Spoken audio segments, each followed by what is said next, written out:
How much are these foundation questions weighing on the Clinton campaign? From the Daily Caller, News Foundation Capitol Hill reporter Juliegrace Brufke is with us. And, you know, we know that the effect is there. The data shows us that the effect is there. What do you think? Is it enough to put Mr. Trump over the top? Has it driven to the point where now we could see in the next polling in a week or two Donald Trump actually taking a lead largely because of these foundation issues? I mean, I think there's definitely going to be a major impact, especially with the Politico report that came out today that shows that Bill Clinton was using taxpayer dollars to pay for the Clinton Foundation. I mean, it's been a slippery slope with the Clintons, with the Clinton Foundation and all the issues they've had with it. It's just been, with the emails coming out, controversy after controversy for them. We've got the IRS looking into them. We've got calls for the DOJ to look into them. It's, I think it's going to be a huge problem for her. That issue with Bill Clinton on that foundation report, I will point out there was a public denial from the former president on that. That being said, Julie, it puts us in a place now where, as Sean was outlining, he thinks state by state they're in a place where they have the momentum on their side. What do you think when you looked at an electoral college conversation we were just having? Hillary Clinton's still the favorite?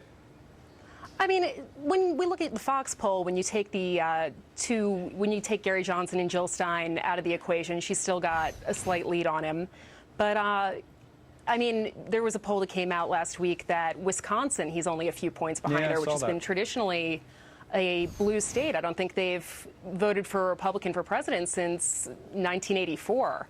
So I think that his tactic to kind of get the Rust Belt states, we've seen a more presidential tone with him lately.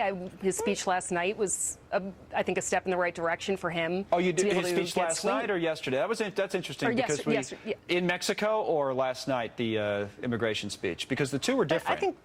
I think both speeches registered with the American people. I think he kind of managed to harness that tone, that presidential tone we heard from the RNC. And what do you think of her strategy of kind of sitting it out, kind of trying to run out the clock here with all these issues you brought up, foundation and email sitting out there? It's been 271 days since she's held a press conference. It's ridiculous. I think the American people are going to be fed up with it.